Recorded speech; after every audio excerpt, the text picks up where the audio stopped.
तत्सवितुर्वरं रूपं ज्योति परस्य धीमहि यन्यसत्तेन दीपयेत्। ॐ तत्सवितुर्वरं रूपं ज्योति परस्य धीमहि यन्यसत्तेन दीपयेत्।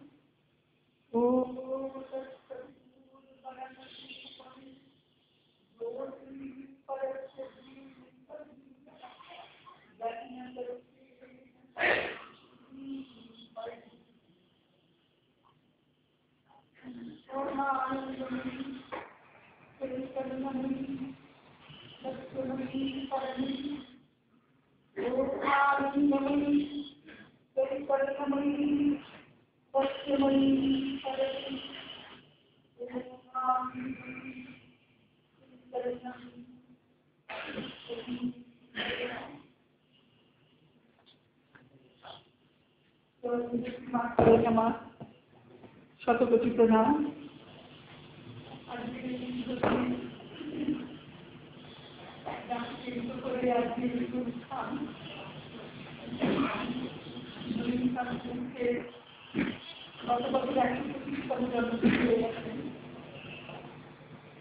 আজকে তাকে স্মরণ করে যে আমার এখানে আমার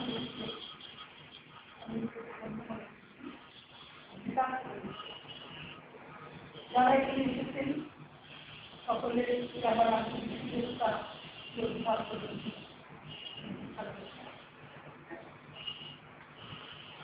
আজকে একটা এমন দিন যে দিনে যাকে আমরা স্মরণ করতে এসেছি সেই স্মরণ করাটা কি করে সার্থক হবে সেই মনে হচ্ছিল। তাকে যে স্মরণ করা, তাকে নিয়ে অনুষ্ঠান করা কেন করছি কারণটা তো মনে জাগবে। রবীন্দ্রনাথের গান সকাল থেকে মনে হচ্ছে যে এই রবীন্দ্র সঙ্গ তব সুন্দর যে সুন্দর পূর্ণ হলো অঙ্গ মম ধন্য হলো অন্তর। আমরা সেই সঙ্গ করতে চাই পরমতম সুন্দরে, যাতে আমাদের অন্তর ধন্য হয়ে যায়। এই যে লেখা আমরা পড়লাম নলিনীদার লেখা আমাদের, যে অন্তরাত্মা যখন জাগি তার ডাক যে শোনে তারই আকাঙ্ক্ষা জাগে। কি জাগে না, তাকে দেখার, যিনি সেই পরম প্রিয় পরম প্রভু প্রিয়তম, তার সঙ্গে মিলনে। এই তো তোমার পরশর আগে চিত্ত হলো রঞ্জিত, এই তোমারই মিলন সুধা রইল প্রাণে সঞ্চিত। তোমার মাঝে এমনি করে নবীন করে লওকে মরে, এই জন্মে ঘটালে মোর জন্ম জন্ম অন্তর। আমরা একটা জন্ম পেয়েছি, সেই জন্মেই যেন জন্মান্তর ঘটে। এই প্রাপ্তিত আমাদেরকে প্রাপ্তিত জন্ম যেটি আমরা নিয়ে এসেছি, দিকমূল প্রাণের কারাগারে ভোট দিয়ে আছেন আমাদের সেই পরম প্রভু। শ্রী অরবিন্দের যোগ আমরা জানি যে জীবনকে দিব্য করার যোগ। সেই জীবনকে দিব্য করতে গেলে কি করতে হয়, কিভাবে ব্যবহার করতে হয়, জীবনের প্রতিটি আচরণ, প্রতিটি দৈনন্দিন জীবনে কিভাবে আমাকে চলতে হবে, তাই মহাজনের জীবন অনুধ্যান করা প্রয়োজন। সেটি আমাদের, তাই আমাদের দিশারি হবে, তাই আমাদের রস যোগাবে, পাথেও যোগাবে এই চলার পথে। আধ্যাত্মিক পথে চলতে গেলে গুরু লাগবে তো নিশ্চয়ই, দিশারি তো লাগবে। তাই নলিনীকান্ত গুপ্তের যে জীবন, পূর্ণ সমর্পিত জীবন রবীন্দ্রনাথ কাছে, শিশুর মতো তিনি ছিলেন। তার লেখা দিয়ে তাকে প্রণাম জানিয়ে একটি শুরু করি, যেখানে তিনি নিজেকে বলছেন, সেটি আমরা পেয়েছি যে তার যে শতবর্ষে পণ্ডিচেরিতে মনোজ দাশগুপ্ত নলিনীকান্ত গুপ্তের 6টা নোটবুক পেয়েছিলেন। সেই 6টা নোটবুক হচ্ছে কনফেশন বুক বলেছেন। রবীন্দ্রের তাকে স্বীকারোক্তি করেছেন, তার ভিতরের প্রকৃতির যতটুকু ক্ষুদ্রতম কিছু ত্রুটি যা আছে সবগুলি খুলে ধরেছেন। বলেছেন আমি মনে করি এটা ডিটেকশন টেবিলে আমাকে নিজেকে ফেললাম। 1932 সাল থেকে 1935 সাল পর্যন্ত এই 3 বছরের চিঠিগুলি লেখা হচ্ছে ডায়েরিতে। তো সেইটা শ্রী অরবিন্দকে দেখানো হতো। শ্রী অরবিন্দ যেটা সঠিক মনে করতেন সেটাকে উত্তর লিখে দিতেন, যদি না ঠিক মনে করতে বলে কমেন্ট করে দিতেন তাকে। সেইটি আমরা পেয়েছি।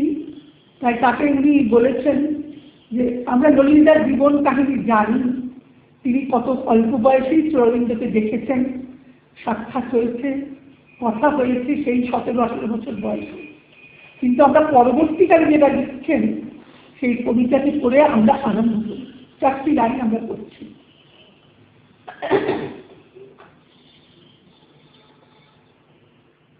যখন তাকে দেখা গেছে তখন তিনি গীতার সুতোগ্য দুঃখেশ্বর উদ্বিগ্ন মানা সুখেশ বিগত স্থিত দীত রাগ ভয় ক্রোধ স্থিতদীর মুনি যাতে দুঃখে জনীয় অনুদ্বিগ্ন, সুখে যার কোনো প্রিয়হানি, তিনি যার ভয় ক্রোধ রাগ আসক্তি কিছু নেই, নিশ্চিত প্রভু গীতার এই লক্ষণ।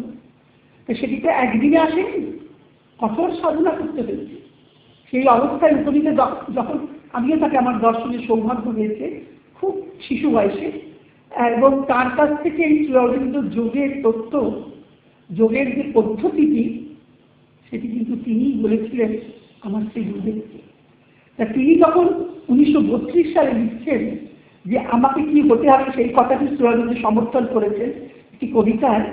মানে কি হতে চাই আমি, বলছেন আমাকে ডিটেকশন টেবিলে আমি নিজেকে ফেললাম, আমাকে সার্জারি করে আমাকে যা ত্রুটি আছে দোষ আছে যা কিছু আছে চিরে চিরে দেখতে হবে। কেন আমি কি চাই? আমি চাই পিউরিটি, আমি চাই শুদ্ধি। তাই আমার এই পড়তে পড়তে মনে হচ্ছিল যে শ্রীমদ্ ভাগবত বলেছেন যে যেখানে ভগবানের কথা হচ্ছে সেখানে পেয়ে শুনতে চাই। কৌবার শ্রীনিবাস শুদ্ধি কাম পুণ্য শ্লোকের কর্ম না। ভগবান পুণ্য শ্লোক তার প্রশংসনীয় কর্ম, তার কথা কে না শুনতে চায়? সৌনক ঋষি, তিনি ববৃত, তিনি ঋষিদের অগ্রগণ্য, তিনি সুতমুনিকে প্রশ্ন করতেন। শুদ্ধি কাম কৌবার শুনি, অর্থাৎ শুনুন যে নিজের শুদ্ধি চায় সে কিন্তু শুনতে চায়, যে চায় না তার কথা আলাদা। তবু আজকে আমার পাশে শুনলাম যে ভগবানকে অস্বীকার করা ভগবানকে চাওয়ার প্রথম ধাপ, যে অস্বীকার করছে সেটা প্রথম ধাপ। তাই তিনি বলছেন আমি কি হতে চাই। I lay myself bare, lean by lean, from the outmost to the inmost, from the highest to the lowest, from the crown of the bay head to the tip of the toe, from my senses to my soul. I lay myself bare, simply and wholly, to the touch of the one, to the touch of the one who is our beloved. Like a baby, all beauty in its sheer nakedness, rejoicing ecstatic in the warmth of the mother's lap. নিজেকে শিশুর মতো baby naked মায়ের কোলে হতে চাইছে, আমি নিজেকে হতে চাই। তবে তো মায়ের করুণা, শিশু মায়ের কোলে যতটা নিরাপদ বোধ করে ততটা তো আর নয়, কোথাও নয়। তাই শ্রী অরবিন্দের সঙ্গে যে সাক্ষাৎ, 1889 সালে যার জন্ম এই 13 জানুয়ারি, আমরা জানি তার পূর্ব বাংলার ফরিদপুরে জন্ম হয়েছিল। পড়াশুনো করতে এসেছিলেন নীলফামারীতে 3 বছর বয়সে। তারপর যখন প্রেসিডেন্সি কলেজে পড়তে এলেন উচ্চশিক্ষার জন্য, তখন 17-18 বছর বয়স। শ্রী অরবিন্দকে দেখেছেন সেই কলেজ স্কোয়ারে বক্তৃতার সময়। গলাটা খুব মিষ্টি মধুর স্বরে বলছেন কথা, আস্তে আস্তে ধীরে ধীরে। সেই যে কানের ভিতর দিয়ে শ্রী অরবিন্দের কথা গেল, ওই হয়ে গেলেন তার বিরাম। তারপরে যে দৃষ্টি মানে ভগবানের নির্বন্ধ, তাকেই তার কাছে আসতে হবে, তার ভাব গ্রহণ করতে হবে, তার হাতের যন্ত্র হতে হবে। তাই তিনি পরবর্তীকালে জেলে গেছেন। আলিপুর আশ্রমে যখন 1 বছর কারাগার বাস করেছেন, আমরা সকলেই জানি, সকলেই তার জীবন করেছেন, যে তার সঙ্গে শ্রী অরবিন্দের যে সঙ্গ, সেই সঙ্গের ফলাফল উত্তরকালে তার আমরা ফল দেখেছি।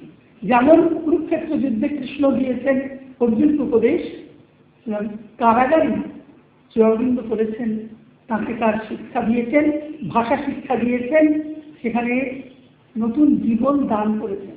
ফিরে এসেছেন, চলে গেছেন, আবার কলকাতায় চলে এসেছেন, কিন্তু তার যে এখানে বাধা রয়েছে, নারী যে রয়েছে পন্ডিচেরিতে, তাই যখন মা এলেন, তার আগে 1919 সালে বিবাহ করেছেন। তারপরে বিয়ের পরে 1 ক্লাস 3-কে নিয়ে এসেছেন, তারপরে আবার চলে গেছেন।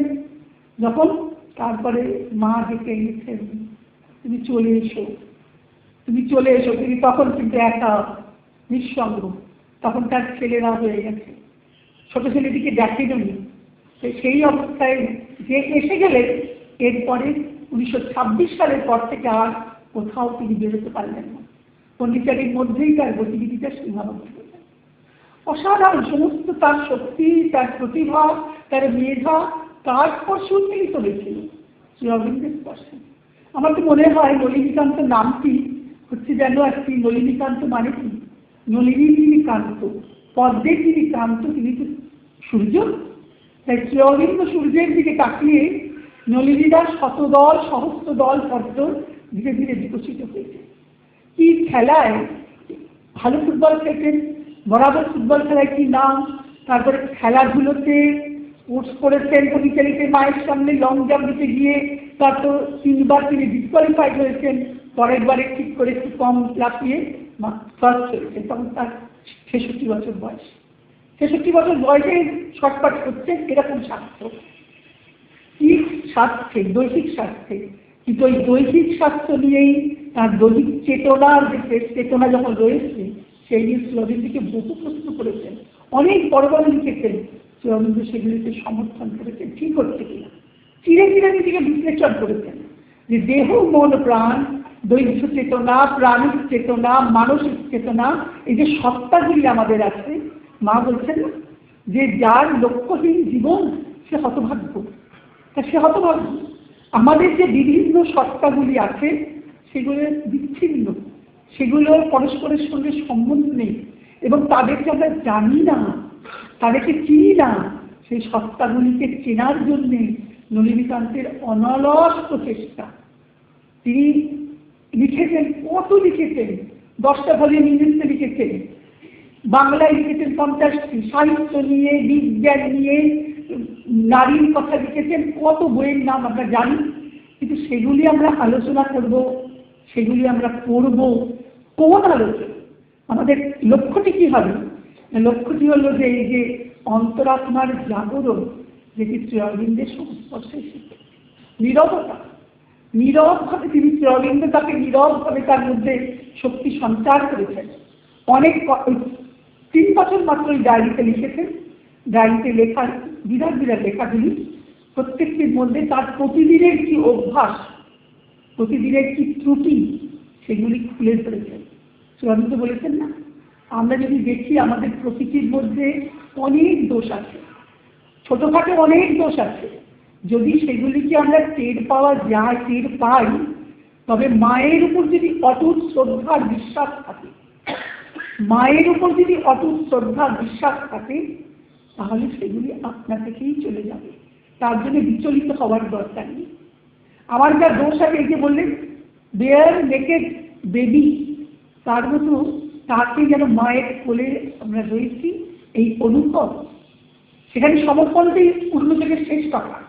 মানুষের অপূর্ণতা আছে, বলছেন না, ভাগবত মুকুলে শ্রী অরবিন্দ বলছেন যে মানব পদ্মে যে একটি অপূর্ণতা আছে। ভাগবত শক্তি, ভাগবত ইচ্ছা, ভাগবত প্রেম, ভাগবত জ্ঞানের দ্বারা সেটি পূর্ণ বিকশিত হয়। ঈশ্বর তাই চান, তিনি নিজেও আসেন, তিনি বারবার আসেন। আর নলিনীকান্ত কি বলছেন যে যখনই আমার সেইখানে ওই যে বারবার জন্মান্তর, এক জন্মই হচ্ছে, বহু জন্ম হতে লেগে গেল পরিবর্তনের পথে, আমি সেখানে যাচ্ছি না, কিন্তু তা আমার সে ছাড়া নেই। শ্রমিত বলেছেন না, ভগবান যাকে চেয়েছেন, অনন্ত যাকে চেয়েছেন, তাকে তুমি অস্বীকার করতে পারবে না। অনন্ত যাকে, মা বলছেন কি সুন্দর কথা, অনন্ত যাকে চেয়েছেন, তো সেই তিনি যখন আমাকে চেয়েছেন, আমার সুতো বাঁধা আছে তার কাছে। একটি গল্প স্বামীজি বলতেন, স্বামীজি জন্মদিন কালকে গেছে, বলতেন যে শ্রীরামকৃষ্ণের একটি গল্প, যে একটা নদী পুকুরে একটা বড় দিঘির মধ্যে একটা বৃদ্ধা থাকতো, একটা বৃদ্ধা মানে একটা রাক্ষসী। তো এই গল্পটা কিন্তু মনে করছে যে আমাদের কি বাধা রয়েছে তার কাছে, যে সে তার ক্ষমতা ছিল কি সে চুলগুলিকে খুব লম্বা করতে পারত, কিন্তু তার এমন যে কাছে আসবে পুকুরে চান করবে, সেই পুকুরে চান করলে তাকে সেটা খেয়ে ফেলবে, সেই তার কিছু খেয়ে ফেলবে। আর যারা চান করতো না, যার উঠেই চলে গেছে, তার নাগালে আসেনি, খিদে না থাকলে, তখন তার ওই তাদের পায়ের আঙুলের সঙ্গে তার মাথার চুলটা বেঁধে রাখতেন। সে যত দূরেই সে যাক না কেন চুলটা লম্বা হয়ে যাচ্ছে। গল্পটির তাৎপর্য কি? স্বামীজি বলছেন, তোরা এই পুকুরে ডুব দিয়েছিস, তোদের আর বিস্তার নেই। তাই যদি আমাদের মধ্যে শ্রীঅরবিন্দ মাদারের অনুরাগের যদি কণামাত্র হয়ে থাকে, ছাড়বার আর উপায় নেই, তিনি ওই চুলে ধরে টেনে আনবেন। তাই নলিনীরা বলছেন না যে আমার যা কিছু সবকিছু, যে সবকিছু নিজেকে যখন পরবর্তীকালে যখন আশ্রমের সেক্রেটারি হয়েছেন 1955 সালে, তখন তিনি কিভাবে কাজ করেছেন? মায়ের সহযোগী হয়ে কাজ করেছেন। মা যেন মনে করতেন একটা পরিবারের যেমন বড় ছেলে থাকে আর মা, সেরকম সম্বন্ধ। আবার সেখানে গুরু শিষ্যের সম্বন্ধ। উনিকান্ত বলছেন যে আমার সাধনার গুরু হচ্ছেন মা। তারা তো শ্রীঅরবিন্দকে সখা বলে জানতেন, বন্ধু বলে জানতেন। যেন মনে হয় যেমন উদ্ধবজির সঙ্গে কৃষ্ণের সম্বন্ধ, নলিনীকান্তের সঙ্গে শ্রীঅরবিন্দের সেরকম সম্বন্ধ। শ্রীঅরবিন্দ বলেছেন না যে দিলীপ রায়কে, যে বলেছিলেন দিলীপ রায় মনে তখন খুব চঞ্চলতা, তখন বললেন যে একদিন চিঠিতে লিখেছেন যে আমার খুব চঞ্চলতা, এখন আমার মন খুব শান্ত হয়ে গেছে, কোনো চঞ্চলতা নেই, কোনো অশান্তি নেই। তখন শ্রীঅরবিন্দ বলছেন, তুমি যেন ভেবো না যে এটা তোমার প্রার্থনার জন্যে বা তুমি এটা তোমার কোনো কৃতিত্ব, আমার দাবিকে আমি দিতে পারবো না, আমার দাবিকে আমি দিতে পারবো না। দাবি মানে কে? কৃষ্ণ। দিলীপ রায় কৃষ্ণ ভক্ত, তাই বলছেন এটা আমি এখান থেকে আমি সেই শক্তি সঞ্চার করেছি যাতে তোমার মনে শান্তি থাকে। দিলীপ রায় খুব প্রিয় ছিলেন, তাই তাকে বলছেন যে আমি এখান থেকে দূর থেকে শক্তি সঞ্চার করে তোমার মনের অশান্তি দূর করেছি। এটি ওপেনলি বলে দিচ্ছেন ভক্তের কাছে, বন্ধুর কাছে, শিষ্যের কাছে। ভেবো না যে আমার আমি দাবিকে সেই ক্রেডিটটা দিতে পারবো না। ঠিক এই জিনিসটা লিখেছিলেন, আমার দাবিকে সেই ক্রেডিট আমি দিতে পারবো না। ডাবল মানে কি? আমার ডাবল মানে কৃষ্ণ, সে তাকে আমি এই কৃতিত্বটা দিতে পারবো না যে তোমার মনকে তিনি শান্ত করেছে। এখন এই নলিনীটাকেও যেন আমার মনে হয় তোর ব্যক্তিগত অনুভব, যেন শ্রীকৃষ্ণের যেন সঙ্গী, যেন উদ্ধব, সর্বকাজে পরামর্শ, সর্বকাজে নীরব সঙ্গী, কোনো কাজই সোচ্চার নয়। কি শান্ত, চোখের দিকে তাকালেই বোঝা যায় যে তিনি এই জগতের থেকেও কিন্তু একটি অন্য জগতে তার মন রয়েছে। সে মনটি কোথায় রয়েছে? না মায়ের চরণে, মায়ের চরণে রয়েছে। মা ছাড়া তিনি কিছু জানেন না। তাই যোগ সমন্বয়ে শ্রীঅরবিন্দ বলেছেন যে আমাদের যে শাস্ত্র সব আসছেন আগে যোগ সাধন পদ্ধতি, তাতে আছে জীবন মুক্তের কথা। অর্থাৎ নির্বাণের পরে তারা এই জগতে যদি থাকেন, তারা কোনো কর্ম করেন না, কোনো সব থেকে নিবৃত্ত হয়ে তারা জীবন মুক্ত হলেন। বলছেন শ্রীঅরবিন্দ বলছেন কেন জীবন মুক্তি দিয়েই যোগ সাধনাটা শুরু করা যায় না? জীবনটা শুরু হোক, শিশুর মতো হতে হবে। শিশুর মতো মায়ের উপর একান্ত নির্ভর করতে হবে। মায়ের সঙ্গে একাত্মতা শিশু, সেখানে জ্ঞান, বুদ্ধি, বিচার, সংশয় কিছু থাকলে পারে না, কিছু থাকলে পারে না, শুধু নিজেকে খুলে দিতে হবে। শ্রীঅরবিন্দের যোগের সেটিই মূল কথা। আজকে যেটি আমাকে সেই পথ থেকে সরিয়ে আনে তাকে রিজেক্ট করে। নলিনীদা বলছেন না যে তুমি নিজে একটা সংঘ পেয়ে যাও। আমাদের হাবড়া কেন্দ্রের গোবিন্দবাবুকে বলেছিলেন এরা সংঘর জন্য প্রতিষ্ঠা হবে, সংঘ নতুন করে বড় হবে, তুমি নিজে একটি সংঘ হয়ে যাও। বুদ্ধদেবের মতো উপদেশ, আত্মদীপ হব, যাতে তোমাকে দেখে সবাই সংঘকে চিনতে পারে। তাহলে এখানে আমরা কি কেন এসেছি? বলা খাওয়া অনেক হয়ে গেছে, শোনা বলা খাওয়া অনেক হয়ে গেছে, কিছু হতেই হবে। বিকামিং যে আমাদের যে মূল সত্তা যে আবৃত হয়ে আছে, যিনি আছেন আমাদের মধ্যে সনাতন অব্যয় সত্তা, ভগবান নিযুক্ত বলছেন মহি বংশ জীবলোকে জীবভূত সনাতন মনস্বাস্থানেন্দ্রে আমি প্রকৃতির স্থান কষ্ট, কে আমাদের নিচে নেবে নামাচ্ছে এই প্রাকৃত জীবন একটা হট্টগোলের মধ্যে চলে যাচ্ছে। আমরা কিরকম এলোমেলো জীবনটা হয়ে যাচ্ছে। তাই নলিনদা বলছেন না, মায়ের কাছে আমরা শিক্ষা পেয়েছি। মা জাগতিক জীবনও শিক্ষা দিয়েছেন। কি শিক্ষা দিয়েছেন না, কিরকম করে গুছিয়ে রাখতে হয়, কিরকম করে বাইরের বস্তুকে গুছিয়ে রাখতে হয়, প্রতিটি জিনিস ঠিক মতো সাজিয়ে গোছানো, এলোমেলো না। কেন না, প্রতিটি বস্তুর মধ্যে প্রাণ আছে, প্রতিটি বস্তু জীবন্ত মায়ের কাছে। তারা কথা বলে, তারা চিন্তা করে, তারা দুঃখ পায়। রবীন্দ্রকে একজন বলেছিলেন, একজন লিখেছেন যে আমার গেটটা খুলছিল না বাড়ির, তাই গেটটা আমি লাঠি মেরে খুলেছিলাম, তাই আমার পায়ে খুব ব্যথা লেগেছিল, তাই জন্য আমার একটু ওষুধ ডাক্তারের কাছে যেতে হয়েছে, তা আপনি একটু আশীর্বাদ করুন। রবীন্দ্র তার উত্তরে কি বলেছিলেন, if you kick the gate will kick you. তাহলে আমাদের বস্তু জগৎকেও আমাদের এই চোখে দেখতে হবে চেতন বলে। জড়জগৎকে, জাগ্রত জীবনকে অস্বীকার করে রবীন্দ্রের যোগ নয়। এই জগৎ সত্য, ও জগৎ সত্য, এটিও পূর্ণ, ওটিও পূর্ণ, পূর্ণ থেকে পূর্ণ নিলে পূর্ণই ঈশোপনিষদের বাক্য। কিন্তু সেই মুখটা আমাদের খুলতে হবে, যে হিরণময় পাত্রের দ্বারা যে মুখটা ঢাকা আছে সত্যের মুখ। তাই সত্য চেতনায় প্রতিষ্ঠিত রজনীকান্ত হৃত চেতনা।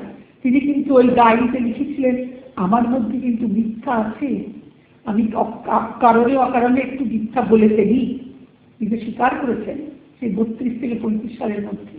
আমি চাই না মিথ্যা বলতে, আমি দেহের চেতনায় আমার যে অসুবিধেগুলো আছে বলছেন এগুলি অক্টোপাসের মতো আমাকে কষ্ট দিচ্ছে, আমাকে জড়িয়ে ধরেছে, আপনি অক্টোপাসের মূলটা, আমি শেকড়টা কেটে দিন চাইছি, রবীন্দ্রকে দিচ্ছে। তাই কত সৌভাগ্য আমাদের যে আমরা এগুলি জানতে পারছি। সেই রবীন্দ্রের যে পণ্ডিতের জীবন, সাধনার জীবন, কিন্তু গোপনেই রয়ে গেছে। তারা যার সঙ্গ করেছেন, তারা যা পেয়েছেন, তার সেই মণিমাণিক্য ছড়ানো আছে। আমরা চাইলে আঁচল পেতে বসলে দিন দিন হয়ে সেই মণিমাণিক্য কুড়িয়ে নিতে পারি, নিজের জীবনটাকে সেইভাবে গড়ে তুলতে পারি। তাই মা সবসময় বলতেন, কোনো জিনিস সব ফেলতেন না। সবাই আমরা জানি, করেছি কত পুরোনো খাম চম্পকলাল, সেগুলো রেখে দিতেন, পরে সেগুলি কাজ করে সেই চিঠির খামগুলি ফেলতেন না, সেগুলি আবার দিয়েছেন। শ্রীঅরবিন্দের সাবানের টুকরোগুলি চম্পকলাল রেখে দিতেন, ব্যবহার করা সাবানের টুকরোগুলি, সেইটি দিয়ে মা বলছেন সেগুলি কি করবে, বলছেন সেগুলি রেখে দিয়েছেন। তারপরে বড় সাবান করে দিয়েছেন, প্রতিটি খামের মধ্যে জড়িয়ে রেখেছেন লিখে যে এটা দিয়ে আমি জিনিস করবো। প্রতিটি টুকরোর উপরে জড়িয়ে রেখেছেন, কতদিন থেকে কতদিন ব্যবহার করেছেন সেই প্রভু, সেই তারিখটা পর্যন্ত লেখা আছে টুকরোগুলোর মধ্যে। সেইটা যখন একদিন মাকে দেখাচ্ছেন, মা কি খুশি, মা কি খুশি যে এইভাবে সেবা করছে। নলিনীদাকে বলছেন না, যে নলিনীদাকে জিজ্ঞেস করছেন, বলছেন জন্মদিনে যে তুমি অতি মানুষের পথে চলেছ, হ্যাপি বার্থডে নলিনীদা। নলিনী আর শ্রীরবীন্দ্র কি বলেছেন, নলিনী যদি আমরা জানি কথা, বহু কথা চর্চিত কথা, নলিনী যদি যোগ না করে আমার এখানে কে যোগ করছে, আমার এখানে কেউ যোগ করে না। এই সিদ্ধ যোগী, পূর্ণ যোগী, পূর্ণ যোগের শর্তই কি না, ওই অস্পৃহা, পরিবর্জন, সমর্পণই শেষ কথা। প্রথমেই মা গ্রন্থে যে বলেছেন, নলিনী রায় মা গ্রন্থের অনুবাদ করে আমরা বুঝি, সেটি তার অন্তরের উপলব্ধি থেকে সেগুলি লেখা। সাবিত্রীর অনুবাদ করেছেন, যদি অন্তরে যদি অনুভব না হতো সেই অনুবাদ কি করা যেত? শ্রীঅরবিন্দের কবিতা অনুবাদ করেছেন, শ্রীঅরবিন্দের কবিতা অনুবাদ করেছেন নলিনীদা। কবিতা লেখা শিখেছেন শ্রীঅরবিন্দের কাছে, কারেকশন করে দিয়েছেন, ভাষা ছন্দ সব নিজের হাতে তৈরি কারেকশন করে দিয়েছেন, তার হাতে তৈরি তিনি। ভাষা শিক্ষা কতগুলো ভাষা শিখেছেন, ফরাসি ভাষা শিখেছেন, হিন্দি শিখেছেন, ল্যাটিন শিখেছেন, ইউরোপিয়ান, ল্যাটিন, ইটালিয়ান সব ভাষা শিখেছেন। ভাষা শিক্ষার গুরু হচ্ছেন কি শ্রীঅরবিন্দ। তিনি যখন ফরাসি শিখছেন, শ্রীঅরবিন্দ তখন তামিল শিখছেন। পণ্ডিতিতে যাবেন সেটা নির্দিষ্ট আছে, তখন তিনি কলকাতায় বসে তামিল শিখছেন। এইরকম যে আগে এটি সূক্ষ্ম জগৎ, অতীন্দ্রিয় জগৎ, যে জগৎটি আমরা দেখতে পাচ্ছি না, সেই জগতের অস্তিত্ব আছে, মা তো সর্বদাই সেই জগতের কথা বলছেন। মা বলছেন না যে একদিন মানে এটি আমাদেরকে তাদের দিনচর্যা, প্রতিদিনের দিনচর্যা থেকে পাই তাদের ভাবধারা কি, তাদের অনুভব কি। কথা নয় নীরবতা, কথা নয় নীরবতা দিয়ে নিনারে চলছি, উপলব্ধি আসবে না। হৃদকমলের পবনগুলো সৌরভে মন্থর।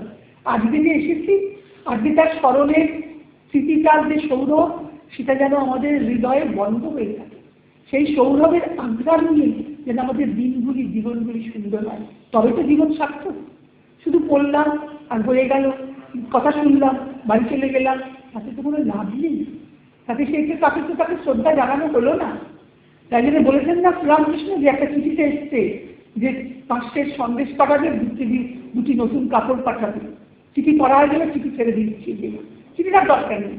আমার জানা হয়ে গেল যে আমাকে পাঁচটের সন্দেশ নিয়ে যেতে হবে, দুটি কাপড় নিয়ে যেতে হবে। তার জন্য নিতান্ত বুঝতে যে মার কৃপা, শ্রীঅরবিন্দের স্নেহ, বাৎসল্য, সখ্যতা। শ্রীঅরবিন্দ বলছেন না সখা সখার কাছে, গীতা গঙ্গায় বলেছেন সখা সখার কাছে নিজেকে খুলে দেয়, কোনো লজ্জা নেই, সংকোচ নেই। তিনি তো তার সেই বন্ধুস্থানীয়দের নিয়েই প্রথম দিকে ছিলেন। মা আসার পরে নলিনীদা বলছেন যে আমরা জানলাম তাকে গুরুর পদবীতে তাকে উত্তীর্ণ করলেন। আমরা তো শ্রীঅরবিন্দকে গুরু বলে তখন জানতাম না, সেরকম ব্যবহারও ছিল না। গুরু পদবীকে উত্তীর্ণ করলেন কে না, মা বোঝালেন গুরুকে কিভাবে শিখতে হয়, কিভাবে সম্মান করতে হয়, কিভাবে সেবা করতে হয়। তারা তৈরি করেছে, তারা যে চলে গেছেন তারা কোথাও জানেন, তারা এখানেই রয়েছেন। যেমন তাদের শরীরটা আমরা দেখতে পাচ্ছি না, কিন্তু তিনি আছেন। অসাধারণ প্রতিভা, কোন দিকে তিনি যাননি। বিজ্ঞান, শিল্প, সাহিত্য, দর্শন, প্রতিটা ক্ষেত্রে তার যে লেখা, সবচেয়ে সাবলীল লেখা, পড়লে মানে চমৎকৃত হতে হয়। কত কঠিন বিষয়, সেই নন্দন তত্ত্ব কত কঠিন বিষয়, কাব্যিক সৌন্দর্য অলঙ্কার কত কঠিন বিষয়, সংস্কৃত ভাষায় বিরাট তার দখল ছিল। তাই এইগুলিকে যে সহজ করে বোঝানো, কঠিন বিষয়কে সহজ করে বোঝানো, সহজ করে প্রাঞ্জলভাবে বোঝানো, সেটি একটা অদ্ভুত শক্তি। তিনি সত্যি প্রতিষ্ঠিত, সেই সত্য চেতনায় যার ঊর্ধ্বগতি। তাই বলছেন না একদিন পাঠচক্রে যে একজন জিজ্ঞেস করছেন তোমাদের কি চক্রগতি হচ্ছে না অধ্যরগতি হচ্ছে? মানেটা কি? মানে আমরা পাঠচক্র করছি, ওই পড়ছি, শুনছি, চলে যাচ্ছি, চাকার মতো ঘুরে যাচ্ছি, চাকার মতো ঘুরে যাচ্ছি, তা না। ঊর্ধ্বগতি হতে হবে, যেমন শাখের যেমন স্পাইরাল গতি, যেমন উপরে উপরে পাইপগুলো উপরে, তাই হচ্ছে ঊর্ধ্বগতি দরকার। শুধুমাত্র ওই একই চক্রের আকারে ঘুরলে আমাদের পাঠচক্র করি, আলোচনা করি, বই পড়ি, ধ্যান করি, কিছু হলো না। আমাদের স্পাইরাল গতি হচ্ছে কিনা নিজেকে পরীক্ষা করে দেখতে হবে যে আমি এটা আমার মধ্যে আসছে, কিভাবে দূর হবে। আমার প্রকৃতিতে যে ত্রুটি আছে, অহংকার আছে, প্রথমেই তো অহংকার মাথা তুলে দাঁড়াবে, লোভ আছে, ঈর্ষা আছে, পরশ্রীকাতরতা আছে, অভিমান আছে, সবগুলি তো আমার প্রকৃতির জাত। তাদের থেকে আমি মুক্ত হলাম কিনা। তারপর তো দেহ থেকে প্রাণের চাহিদা, তারপরে তো মনের চিন্তা। যখন নলিনীদাকে জিজ্ঞেস করছেন একেবারে মানে শেষের কালে জিজ্ঞেস করছেন, হ্যাঁ আমি অধিমানুষ লোকেই থাকি, বেশিক্ষণই আমি অধিমানুষ লোকেই থাকি, কথা বলেছি। তার সেই মহাজীবনকে বুঝবো এমন সাধ্য আমাদের নেই। তাই অনুষ্ঠানের প্রয়োজন নিয়মিত। তাই নলিনীকান্ত বলছেন কি যে দেখো দীক্ষা মানে কি? দীক্ষা মানে যা তোমার আগে ছিল অভ্যাস, সংস্কার, পুরাতন জ্ঞান ধারণা, সেগুলি তোমার সব দহন হয়ে গেল, বিনষ্ট হয়ে গেল, তুমি নতুন করে তোমার দীক্ষা হলো। কিন্তু বলছেন আমাদের যোগে, পূর্ণ যোগে সেরকম কোনো দীক্ষার আনুষ্ঠানিক দীক্ষা নেই, কোনো মন্ত্র দিয়ে দীক্ষা বা এরকম কোনো দীক্ষা নেই। কিন্তু দীক্ষা প্রতি মুহূর্তে হচ্ছে। কিরকম দীক্ষা? যা তোমার, তুমি যা ভেতরে আসছে, তোমার অনুভবে যা আসছে, তুমি নিজেকে যেভাবে চিনছো, বলতে এই একদিনের দীক্ষার অনুষ্ঠান নয়, এটা পৌনঃপুনিক দীক্ষা। প্রতিদিন প্রতি মুহূর্তে নিজেকে আমার বিশ্লেষণ করতে হবে, যে মায়ের কাছে, মায়ের আশীর্বাদের কাছে খুলে দিতে হবে নিজেকে। মায়ের উপরে নির্ভরতা। প্রার্থনা কি? মা শেখাচ্ছে প্রার্থনা যে তুমি যা করার তাই করো, তোমার যা ইচ্ছা তাই যেন আমার জীবনে পূর্ণ হয়, এটা 1 নম্বর প্রথম। দ্বিতীয় বলছেন তোমার যেমন ইচ্ছা তাই করো, আমার জীবনে পূর্ণ হতে বলছি না। তাহলে আমি কিছু জানি না, আমি সব ছেড়ে তোমার উপর নির্ভর করে বসে আছি, তাই তুমি যা করার করো। এইগুলো শেষ সমর্পণ। হৃদয় হচ্ছে নিষ্ক্রিয় সমর্পণ নয়, নিষ্ক্রিয় সমর্পণ নয় ওই যে মা যা করবেন তাই হবে, সেটা অন্তর থেকে সেই অটুট অটল সুদৃঢ় বিশ্বাস সংকল্প থাকতে হবে, তবে আমরা মায়ের সন্তান।